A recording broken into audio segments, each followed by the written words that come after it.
Hello, I'm Ricky Sayre. Today, April 4th, marks the 25th anniversary of the day that a plane and helicopter crashed at Merion Elementary School.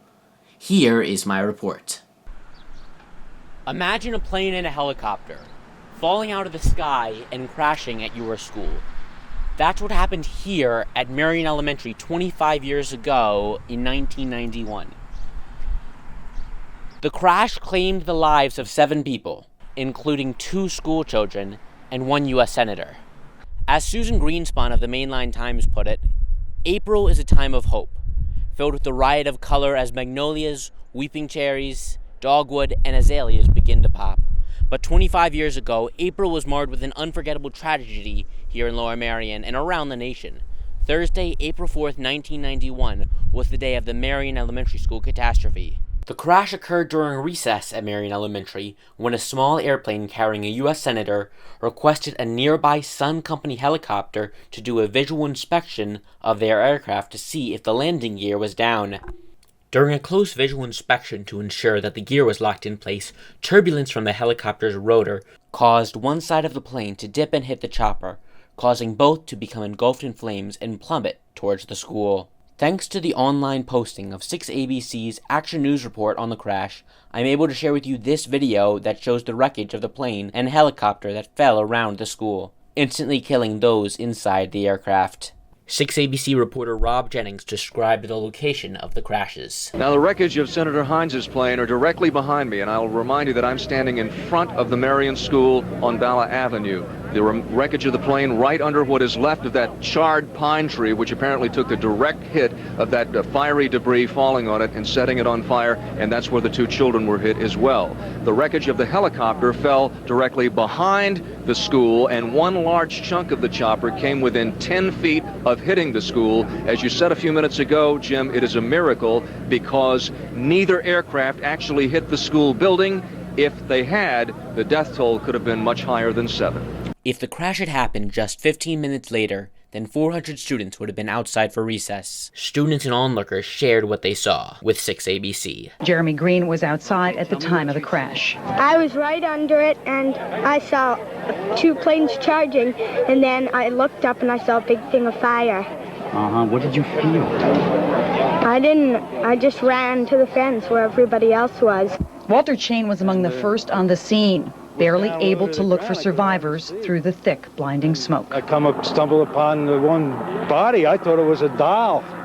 It looked like a little doll. They couldn't even recognize the skin. It was still burning. I took my shirt off, put it over, put the flames out.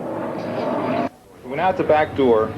It's the lower level back door, and the remains of the helicopter was on fire there, and it was popping noises of liquids and whatnot were going off, exploding, burning. I saw 2 children who appeared to be down on the hillside to the left, about 50 feet, 60 feet away from the helicopter. One child recalled that one piece of wreckage went everywhere, and a piece fell into the boys' basketball game, and another piece of wreckage blew up in the sky. I thought it was a missile, like on TV. I thought it was coming here. One of the heroes of the day was a Vietnamese woman who was a playground monitor here at Merion. She recognized the helicopter in the air and that something was wrong. She quickly herded students away to keep them safe. The plane crash killed 2 Merion students. Both were 6-year-old first graders. The names of the 2 girls who died while playing at recess are inscribed on a plaque located on a bench behind the school. But the reason why the crash made national headlines was that in it, Senator John Heinz died. For that part of the story, we again go to 6ABC's report. Senator John Heinz had represented Pennsylvania in Washington since the year 1971, when he won a special election to Congress, and then he moved to the Senate in 1976 by defeating Bill Greene. Heinz, an heir to the H.J. Heinz fortune, was one of the Senate's wealthiest men, but he tried to distance himself from his background. He concentrated on issues involving health care, the elderly, and the ailing steel industry. As a moderate Republican, he often took views opposing the Reagan and Bush administrations. Against Defense Department wishes, he recently pushed a bill to prohibit 2 parents from serving in the Persian Gulf War zone. This would protect children against the loss of both of their parents or their only single parent by giving that parent or both parents the option of not having to serve. Of course you are. How are you? Heinz won re-election twice, most recently in 1988 when he defeated Joe Vignola in a landslide. Some observers saw Heinz as a potential candidate for governor, others as possible presidential material. Heinz was heavily involved in efforts to save the Philadelphia Navy Yard, making that visit just last month. Just yesterday, Heinz was talking up mass transit, driving a bus into Pittsburgh, the transit agency maintenance yard. In what would be his final public appearance, Heinz was in Williamsport this morning talking about highway funding with his central Pennsylvania constituents. After this appearance, the senator boarded his plane for Philadelphia. Henry John Heinz III is survived by his wife Teresa and 3 sons. The investigation into how the accident occurred went on for months. The NTSB report concluded that the probable cause of the accident was poor judgment by the plane and helicopter pilots. Many of the iconic images of the day show parents reuniting with their children. This iconic image, printed in the Mainline Times, shows a mother still in her beauty salon smock, with wet hair wrapped in a towel, clutching her daughter in her arms. A comment on the op-ed where the story was revisited felt especially poignant.